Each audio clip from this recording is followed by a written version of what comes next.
Maricel Soriano, Charlie Dizon nag-away sa taping.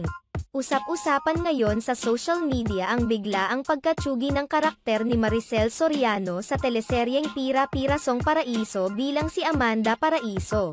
Ang karakter ni Maricel Soriano ay ang lola ng mga paraiso na ginampanan naman nina Charlie Dizon, Loisa Andalio at Alexa Ilacad. Samantala sa isang episode ng Marites University na ibahagi ng isang host ang totoong dahilan kung bakit kaagad na tsinugi ang karakter ni Maricel sa nasabing show gayong bago ito pumasok ay nagkaroon muna ito ng bonggang press con.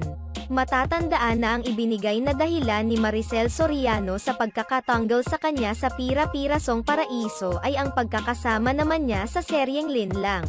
Ayon sa mga host ng Marites University, katakataka ang pagkakatanggol ni Maricel Soriano sa show gayong inaabangan ng maraming manonood ang kanyang karakter at ang magiging tapatan nila ni Snooki Serna.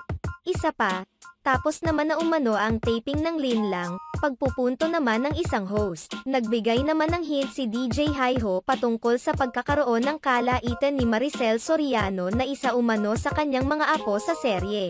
Hindi naman muna nila pinangalanan ito dahil wala pa umano silang natatanggap na go signal mula sa mga sangkot nito.